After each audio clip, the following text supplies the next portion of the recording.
قارة الخير، قارة الجمال، قارة الخضار من أفريقيا الجميلة. زوم أفريكا في جولة جديدة من جولاتها في أفريقيا، وتحديدا من أوغندا عاصمة الجمال كامبالا الجميلة. احنا مع حضراتكم في رحلة خاصة جدا، زي ما حضراتكم شايفين بهجة وجمال وألوان وسياحة، بلد عظيمة جدا. خليكم معانا في جولة خاصة جدا، احنا في أوغندا.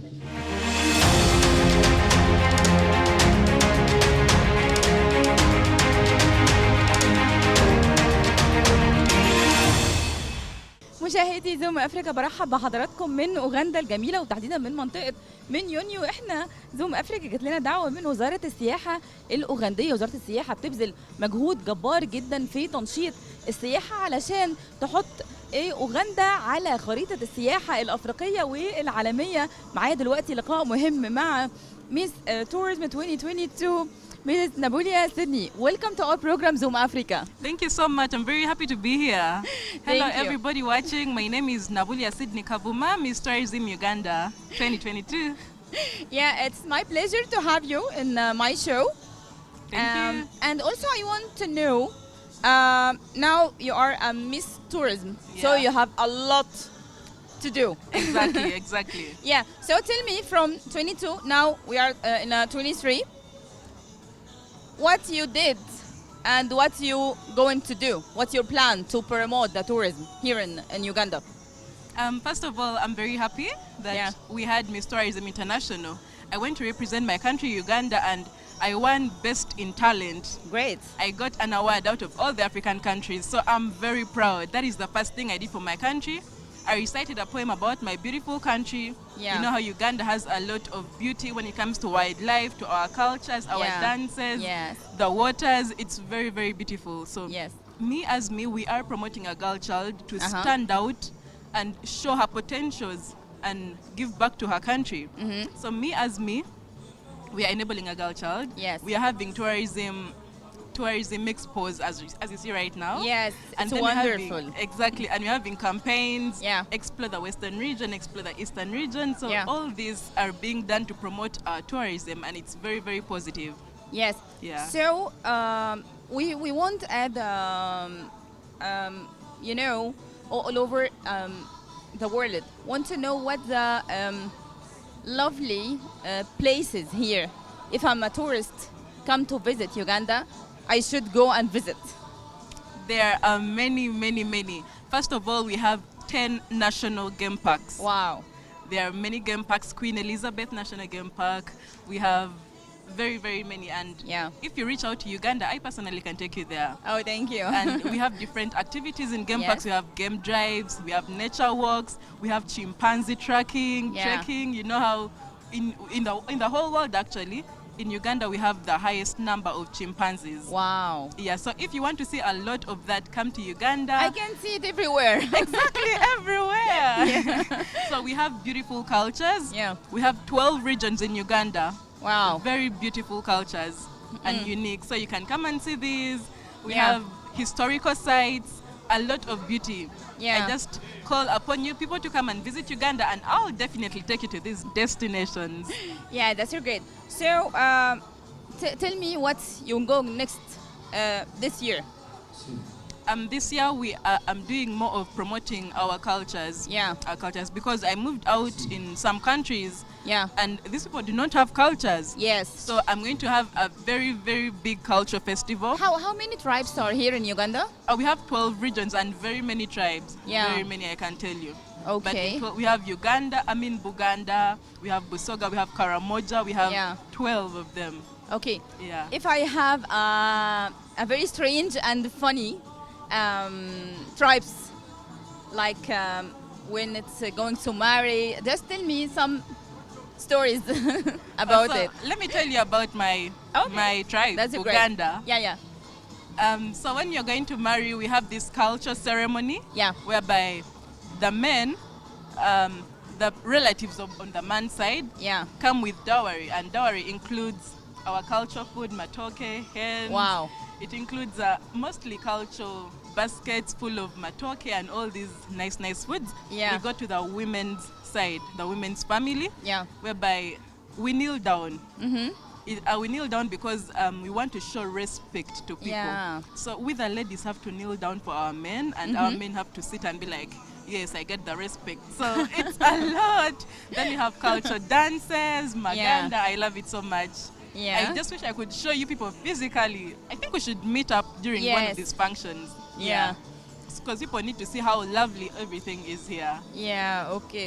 Really, thank you so much for your effort, and we expect to do more for Yes, definitely. your country, lovely Uganda. Oh my God, my country, people outside there, I'm creating festivals for you, and it's going to be very, very amazing. Keep up with Miss Tourism Uganda. Let's explore Uganda. Thank you so much. Thank you, Miss Tourism. You're welcome.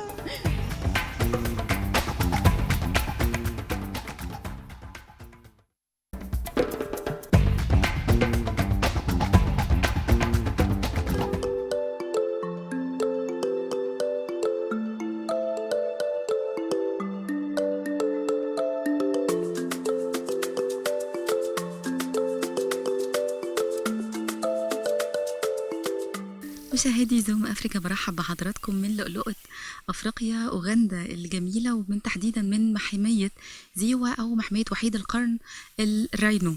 وحيد القرن الأبيض هو انقرض سنة 82 أو 83 من أوغندا، لكن قدروا يرجعوه سنة 2005 بإنشاء المحمية ديت. كانوا بدأوا ب2 من كينيا و2 من فلوريدا، وعددهم حاليا هم 38 وحيد قرن أبيض. الحقيقة المحمية حلوة جدا، فيها 38 وحيد قرن زي ما قلت. هو مهدد بالانقراض، وهو ثمنه غالي جدا، بيوصل لحوالي 24,000 دولار لوحيد القرن الواحد. المحمية هنا على مساحة حوالي 70 كيلو، كبيرة جدا، فيها حوالي أكتر من 40 نوع مختلف من الحيوانات، اللي فيها القرود، فيها الغزلان، وفيها التماسيح، فيها كتير من التعابين والحيوانات المختلفة. خليكم معانا علشان نبقى في محمية رانيو.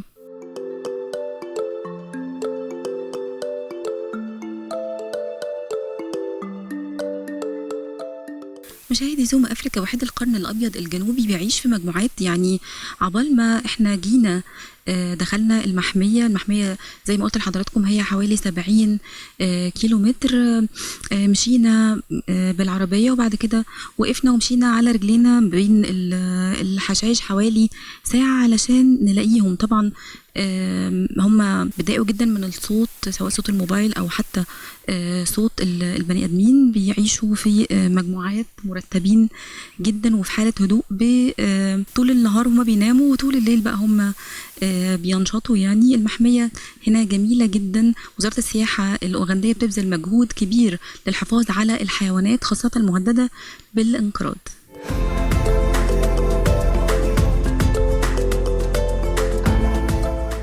مشاهدينا، احنا في محمية زيوا، واحنا زي ما حضرتك شايفين احنا ورانا مجموعة من وحيد القرن الأبيض الجنوبي. عشان نعرف عنه تفاصيل أكتر معانا دلوقتي زي الجايد بتاع المحمية مستر جاكسون. How are you? Good. How are you? If you talk about the rhinos, we want to know more information about that. Yes. Rhinos have families. They live in families, and these families are formed after maturity. The rhino reach maturity at 9 to 11 years. That is a male, and that's when he starts having territories and defending the territories, and then is allowed to breed, because that's when he's dominant. The female reach maturity at 5 to 7 years, depending on the habitat. And if it is mature, after getting pregnant and is ready for mating, ready for giving birth, then she will isolate herself from the family, start to have her own family with her calf. Like you see Luna, she now isolated herself from other young rhinos, and she started living her individual life with her calf. But today she is with Augusto, because Augusto suspects Luna to be ready for mating. And if a mother is about to give birth, having an older calf, she will chase away the old calf aggressively to create room for protection of the new baby. This old calf will then go and meet age mates that were chased away, because when rhinos have calves of 1 year and above, they allow sub-adults to come stay with her. She will also intentionally visit other young families to make sure the calf has got friends who she will or he will join after being chased away by the mom. Like you see Kageri and Apache, did you see the two boys that came from their side? So those two stay together, and Luna will now keep visiting them so that her calf will get friends. And those two formed their family as sub-adults because their mothers chased them away. You get me? And that is how now sub-adult families are formed. Then the mother and the calf is formed. The male are always lonely. I can say they are homeless. They live a lonely life. Unless if there is a mating or there is courtship, that's when this male will come and stay with the female for a few weeks. After mating, he will be chased away by the female. And the families are always led by female in rhinos. Because these are much respected by male, and they will never fight them unless if they are crossing territories. But this will also be done for the female to come back in the territory, then the male will have peace with them. That is all about their families. But it's too hot. So how they can manage to live in hot weather? Good. Well, these rhinos have tactics of getting rid of the heat. When it is hot, especially from 10 a.m. in the morning, they get thickets, and then they rest under the shadow to make sure the temperature is manageable for their lives. They have a lot of fats, and they cannot do well in sunshine. They don't sweat like humans do, and that is because they lack sweat glands. As we are right now. As we are right now, yeah. You can say, I see everyone is like, is making use of his or her handkerchief. Yeah. But the rhinos will then wake up at, will start feeding at around 3:30 p.m. and then they come towards the swamp. If along there, in these areas where the swamp is, those who are far away from the swamp will look for the dams and go for water. After taking water, they look for mud and wallow. Like you saw Augusto was wallowing, I think you can see how smart he is now. That is to cool down their body temperatures and also get rid of some parasites. That's what the mud helps them for. The mud will still remain on the body to act as a sun cream to protect the skin from the sun. After wallowing, you find that they are getting nearby trees where they rub themselves. We normally call them the towels. Like after shower, you get a towel. So they also get their towels after wallowing. But this is not necessary to remove mud. It is because of the insect bites on themselves, on their skins. After rolling in the mud, the bites start itching. So they get the nearby trees and then start scratching themselves. Yeah. That is how they regulate their body temperatures. Yes. Thank you so much. You're welcome, please.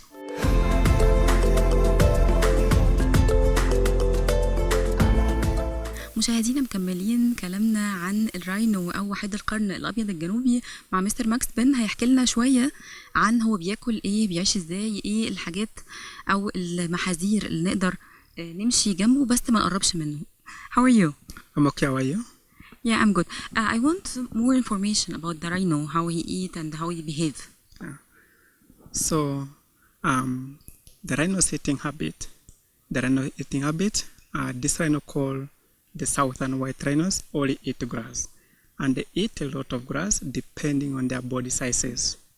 A fully grown-up white rhino can eat grass in a day for about 80 to 100 kilograms of grass. The reason as to why they eat a lot of grass, it's because they are called non-ruminant animals. They only have one stomach. They are not like cows, buffaloes, which do regurgitate. After pecking grass, they swallow and they return back to the mouth for proper chewing. For the rhinos, they peck grasses and they eat and they swallow. After swallowing, they drop it like that. Yeah, they have got what's called incomplete digestion. And they also take a lot of water. They take water for about 70 to 80 liters of water in a day to ease the digestion of grass in the stomach. Yeah, so the gestation period of a southern white rhino goes for 14 to 16 months, and one calf at birth, never twins place. and the calf at birth weighs for about 40 to 45 kilograms and usually stays with the mother for 2 to 3 years. However, others can stay independent away from the mother after 2 years.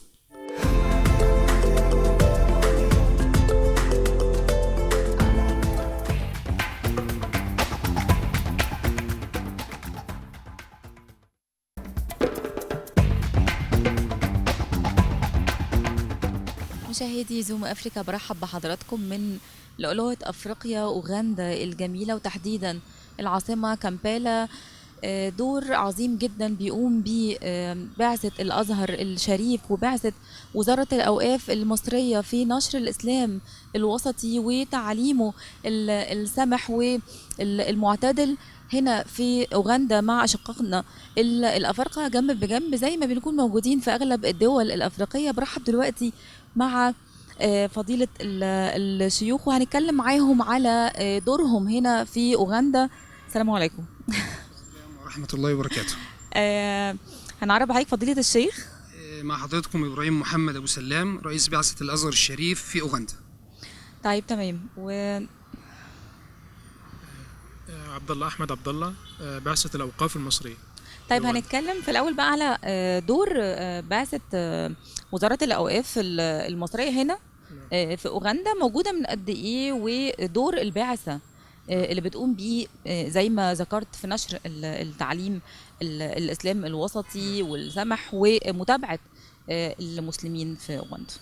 طبعا حضرتك بعثة الأوقاف المصرية موجودة هنا في أوغندا يعني كمثل جميع الدول الأفريقية من قديم جدا يعني. وطبعا بالنسبة لبعثة وزارة الأوقاف في أوغندا هنا 3 مبعوثين، 1 في العاصمة و2 في الجامعة الإسلامية في إمبالي. أما بالنسبة للدور اللي احنا بنقوم بيه بالنسبة للعاصمة، أنا متواجد هنا في العاصمة إمام لمسجد من المساجد الكبرى في العاصمة كامبالا، مسجد وندجية. وطبعا ده مسجد يعني يرده الكثير من المريدين. طبعا هو بجانب جامعة مكاريري من أكبر جامعات أوغندا، فبيتواجد معنا في المسجد من الرواد يعني رواد كثيرين من جميع أنحاء الدول الأفريقية انهم بيجوا يدرسوا في جامعة مكاريري. فطبعا المسجد ملاصق مباشرة للجامعة، فطبعا بنشوف ناس كتير خالص من دول أفريقية كتيرة. وطبعا بقوم بأداء الصلوات الخمس اليومية كإمام، ودروس يومية بعد صلاة المغرب في الفقه والحديث والتفسير. وكذلك بقوم يعني بعض الحلقات لتحفيظ القرآن، ده بالنسبة للمسجد. كذلك عندي برنامج إذاعي أسبوعي كل يوم سبت من الساعة 1 ظهرا إلى 3 عصرا في إذاعة راديو بلال على البث المباشر. عظيم. ده كل أسبوعيا يعني. طبعا لتعليم المسلمين أحكام الدين الإسلامي. ثم في آخر الحلقة بنستقبل اتصالات، طبعا معايا مترجم أوغندي ويترجم بلغتهم الخاصة بهم، ونستقبل الاتصالات والإجابة على الأسئلة يعني اللي هي تدور في يعني المجتمع الأوغندي المسلم يعني. كذلك عندي درس للأئمة الأوغنديين كل يوم أربعاء في المجلس الأعلى للشؤون الإسلامية. كويس. بدرسهم الفقه والحديث والتفسير وعلوم اللغة العربية. كذلك في درس آخر في مسجد القذافي، اللي هو يعني المسجد اللي موجود فيه المجلس الأعلى للشؤون الإسلامية. في درس لعوام الناس كل يوم أربعاء بعد صلاة الظهر، برضه بحدثهم بالفقه والحديث والتفسير وأمور وتعليم الدين الإسلامي. ده بالنسبة للعاصمة، بالنسبة للدور الخاص بي. أما بالنسبة للزملاء الموجودين في إمبالي، ولاية إمبالي، فهم بيقوموا بتدريس العلوم الفقه والحديث والتفسير وعلوم اللغة العربية في الجامعة الإسلامية موجودة في إمبالي. هي من أكبر الجامعات الموجودة هنا في أفريقيا، بتدرس العلوم الإسلامية والعربية. طيب يمكن كتير ما يعرفوش من السادة المشاهدين إن أوغندا فيها عدد كبير من المسلمين. نعم. يعني يمكن غير الدول الأشقاء المختلفين يعني. وكمان أنا شايفة وطبعا هم ماشيين على التعليم الدين شوية وجود حضراتكم بيعمل دور مهم قوي في نبذ العنف او التطرف، المشاكل، يعني حل المشاكل، دور مهم جدا بتقوموا بيه. طبعا لينا دور كبير جدا في نشر الدين الوسطي. انا طبعا تعلمنا في سواء بعثة الازهر او بعثة الاوقاف، كلنا نتعلم ودرس في الازهر الشريف اللي هو منارة الوسطية في العالم الاسلامي كله، يعني ان شاء الله الى ان يرث الله الارض ومن عليها. فطبعا ده دور بنقوم به بنشر الوسطية، وسطية الاسلام هنا في اوغندا، سواء عبر الاذاعة او عبر التلفزيون او عبر الخطب والدروس. فده يعني الشيء طبعا مهم جدا بنقوم به ملموس. حتى الاوغنديين، حضرتك لو سالت المسلمين في اوغندا يعرفوا قدر يعني الازهر الشريف وبعثة الاوقاف، عظيم، وازاي ان هم بيتعلموا الدين الوسطي الصحيح. وفي افكار كثيره ومفاهيم كثيره مغلوطه ممكن بنصححها وبنقوم بها الحمد لله، وده بفضل ربنا سبحانه وتعالى وفضل تعلمنا في الازهر الشريف اللي هو اكبر مناره، يعني تضرب في اعماق التاريخ اكثر من 1000 عام. طبعا صحيح. اقدم جماعه اسلاميه لها يعني وزنها في العالم الاسلامي كله.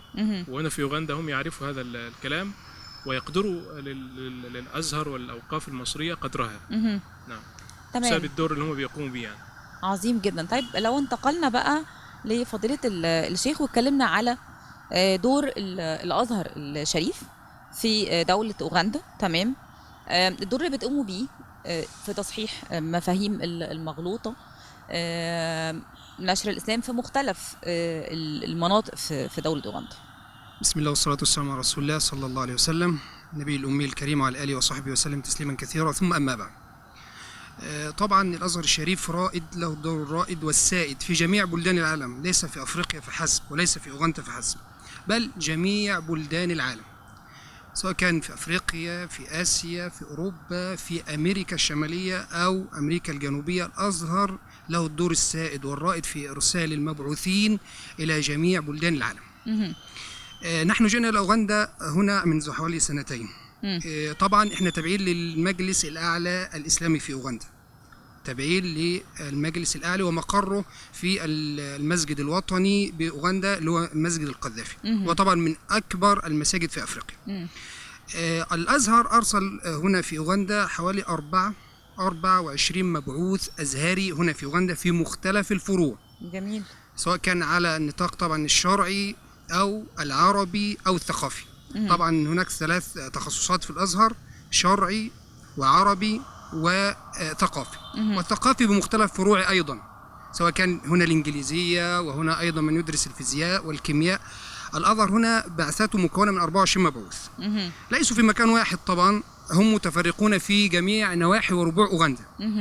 على سبيل المثال هنا في كمبالا رئيس البعثة والمتمثل فيه، في مكان يسمى بقوتو، في مدرسة تسمى كوثر لتحفيظ القرآن والعلوم الدينية أو العلوم الشرعية في بقوتو هنا في أوغندا قريبة من العاصمة.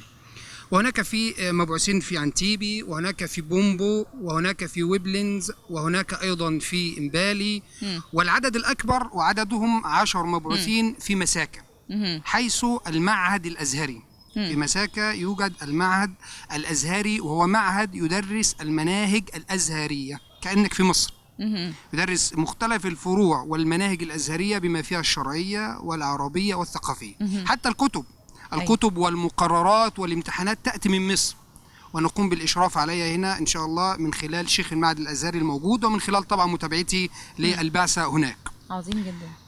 الأزهر ليس دوره فقط تعليمي أو أكاديمي فقط، لا ندرس فقط، بل يتعدى أدوار الأزهر إلى أدوار عديدة، منها طبعا التدريس داخل الفصول، منها طبعا الدور الدعوي، قائمين طبعا منسقين بيننا وما بين مشايخ المساجد هنا أن يقول للأزهر خطب في الجمعة في جميع المناطق الموجود بها المبعوثين.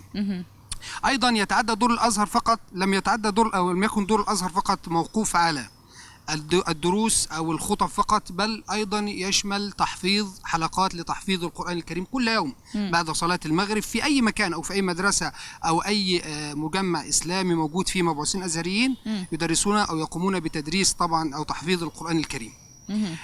فدور الأزهر هنا، والله دور الأزهر هنا سائد ورائد. طبعا نحاول نشر الفقه الإسلامي الوسطي الأزهري القائم على صحيح الكتاب والسنة، من غير طبعا لا تطرف ولا من غير غلول في الدين. نحاول بقدر الإمكان نشر الفكر الوسطي السائد الذي تربينا عليه منذ الصغر. منذ الصغر ونحن تربينا على أيدي طبعا مشايخنا وعلمائنا. نحاول نشر أو نبث هذا الفكر طبعا الذي تلقناه في مصر إلى جميع ربوع العالم، ليس الأوغندا فحسب. طبعا هناك أكثر من حوالي 800 مبعوث أزهري على مستوى العالم، فليست أوغندا ولا أفريقيا فحسب، بل جميع فروع وبلدان العالم يرسل إلى مبعوثين أزهريين. يعني الحقيقة أنا فخورة جدا بوجود حضراتكم، يعني وزارة الأوقاف والأزهر الشريف ودوره العظيم اللي هيحس بيه الأجيال كمان الجاية في أوغندا، لأن أغلب الدول الأفريقية عندها مشكلة في الموروثات، وازاي ممكن تأثر على الدين، يعني زي تعدد الزوجات اللي بيفوق الأربعة يعني في الإسلام أو حتى الديانات الأخرى. يعني أعتقد دور حضراتكم مهم جدا وفخورين بدور حضراتكم، وإن شاء الله تستمر البعثة ونشر الإسلام في تعاليمه الصحيحة. شكرا جزيلا لحضراتكم. شكرا لحضرتك وجزاكم الله خير. شكرا.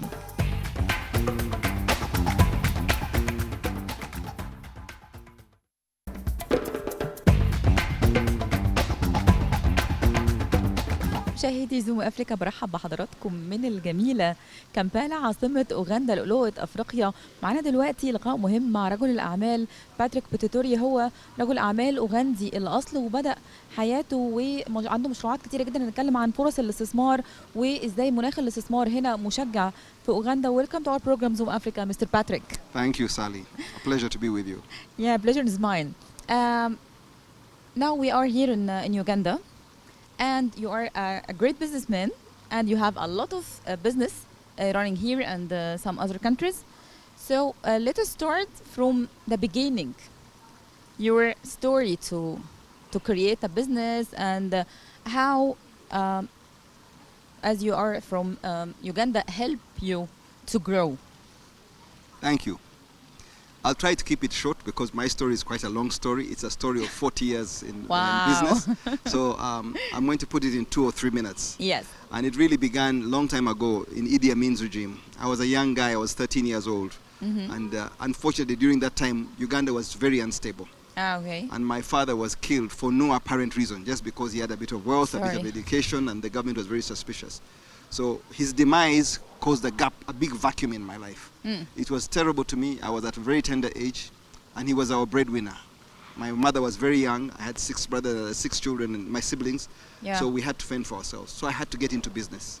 I got into business first by trading in sugar, buying the most basic things, because at that time there was a shortage of commodities in Uganda. Yeah. Absolutely nothing. No soda, no soap, no sugar. All the basics were scarce. Yeah. But I lived in Kenya and I knew where sugar was. So I went and bought some sugar from Kenya. When I brought it here, my goal was to bring for our family. But I brought more than enough. I managed to sell some. And the people who bought the sugar were so happy that you've sold to them. Yeah. You made a profit, but they were so grateful that you provided a service. Now that satisfaction of providing a service for something that is lacking got into my mind. And I've been doing that all my life. Trying to see, what does somebody want, a customer want? What does a society need? Yeah. Where is the problem? How can I fix the problem? If I can make profit in the process, very good. Even if I don't make profit, I still want to solve the problem. Yeah. And that's what got me into business. And I've been doing business since I was 13 or 14. Small things, and I kept growing. Then I got into telecom. That was my big break with Simba Telecom. Yeah. Much later in life, I became the biggest distributor for mobile phones and for airtime for MTN in Uganda. Then I went into property. I built a hotel, one hotel, then I built another hotel, then I built office blocks, apartment buildings. I wanted to solve societal problems. Then I realized there was a problem of electricity. There wasn't enough energy. Yet we are fortunate we share the river Nile. The source of the Nile is actually in Uganda. Yeah. And so we shouldn't have a problem of electricity, but it was going to take forever to build a dam. Yeah. And there was so much politics and environmental issues. So I found a solution. How can I generate electricity? So I built a power plant for 90 megawatts of power and fed that into the grid at a time when the country needed the power. And that helped me grow from one level of business to another level. Yeah. And by doing that, I got into electricity, into distribution. So I distribute power to the whole country now. 98% of the power distributed in the country. I'm the chairman of that company. Oh, and I've great. been for 15 years. So I want to solve problems of the society. So by doing so, it's very rewarding to solve the problem. And if you make profit as well, people don't mind that you're making profit, but you're solving the problems of society. Yeah. That is very interesting. Now we're trying to boost tourism, and my hotels are playing a key role in trying to see how can we bring our hotels to international standards. Yes. So 2 of my hotels are signed up by the Marriott Group. Oh, great. So we run at Marriott standards, and that's how we attract international investors to come and invest in this country. Yeah. Uganda has changed so much from the time when I started business to now. Yeah. It has changed from black to white, from chalk to cheese. It's a beautiful country today to invest in. When we Yeah. began, it was a very, very hard country to do business. Yeah, now the environment for the business, Yes. it's really good and encouraging, right? Oh, yes. We've had political stability here for 37 years. Wow. One government, predictable. It talks about investment. It is friendly to attract investment. We don't have foreign exchange restrictions. We don't have shortage of dollars. You Yeah. bring your money here, you invest, you make a profit. If you paid your taxes, you take all the money, even in cash. We can help you and escort you, take your Yeah. money, whether in gold or in cash. No restriction. This is a very liberal country. Anybody Yeah. can come and see a gap in the market, provide your investment, provide a service, whether it is ICT, farming, factories, manufacturing, or import your goods and sell them here. You make your profit, you pay your taxes, nobody will trouble you. Security is probably the best in Africa. Oh, All wow. night you can drive, move around freely with your money. If you go downtown and see people walking with a plastic bag with Yeah. almost $500,000 in cash, and they don't mind. Yeah. Nobody will trouble you. Security is very good. So you sleep peacefully. Yeah. The law will protect you. We have rules of law here. We have the court system that works. We have the security system that works. The army, in the days when I started business, were the biggest culprits. Today they're the most disciplined people. They stay in the barracks. We see somebody in uniform, he's there to protect us. Yeah. So he respects us and he does his job. Nobody can come in uniform and mess about.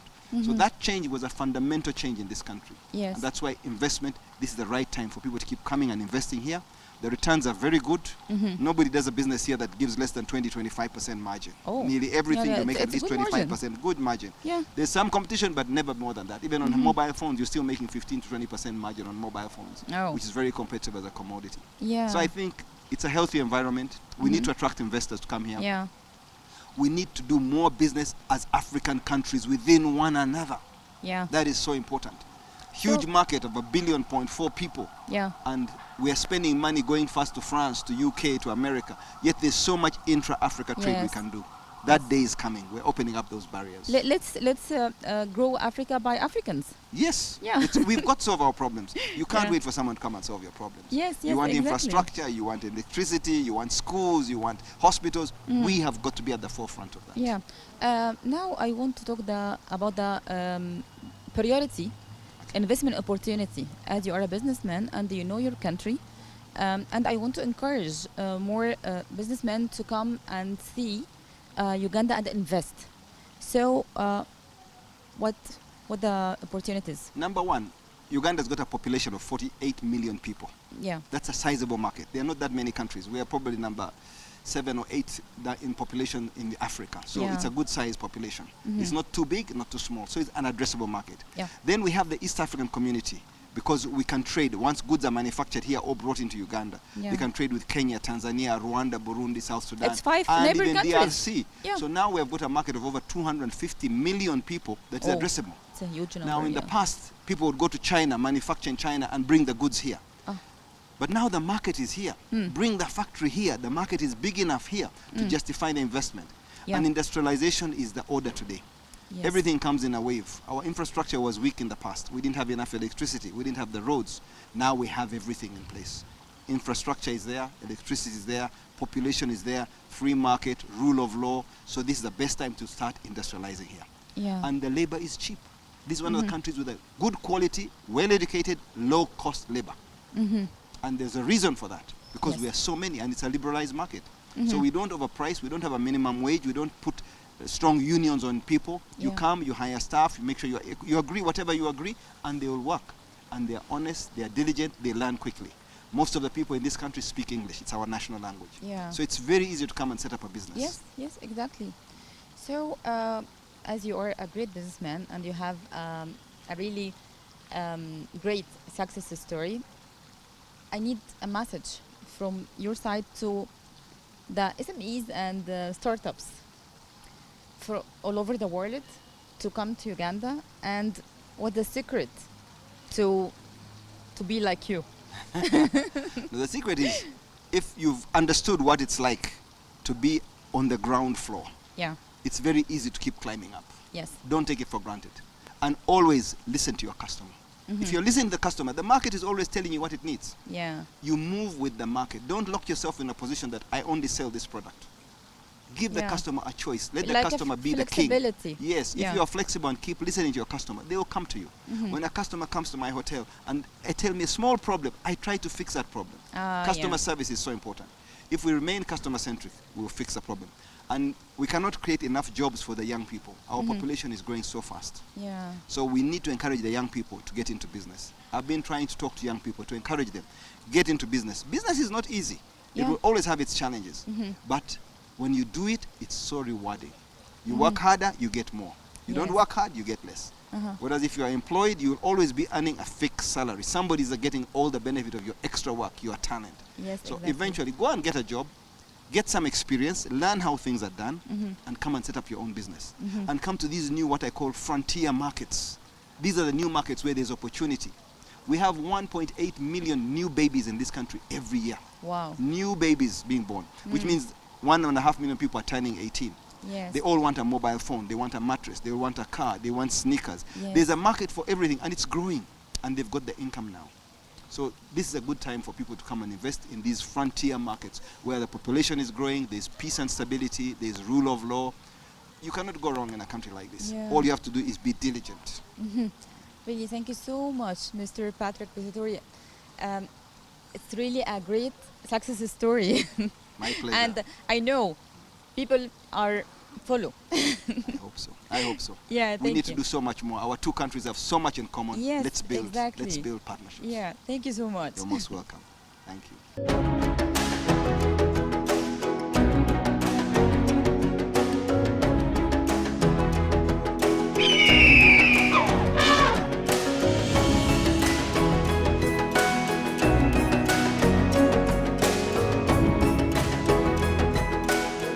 مشاهدي زوم افريكا، خلصت حلقتنا النهارده. الحقيقه قبل ما اختم الحلقه حابه اوجه رساله لكل اللي ما زارش افريقيا وخاض التجربه بنفسه. تعالى، ما تخافش، البلاد الافريقيه امان، الشعب لطيف وبيحب المصريين، هتستمتع بكل لحظه موجود فيها في القاره الافريقيه الجميله ودولها المختلفه. يعني طبيعه تجنن، هواء نقي، الشعب بشوش، اكل مختلف، فاكهه تجنن. خد التجربه بنفسك، ما تسمعش اي حاجه قديمه او افكار يعني محدش راح وزار وبيقولها بس على سبيل السمع. لا، تعالى بنفسك. احنا دايما بنتواجد مع حضراتكم في الدول الافريقيه المختلفه. خلصت حلقتنا النهارده من اوغندا. استنونا جوله جديده وحلقه جديده زوم افريكا.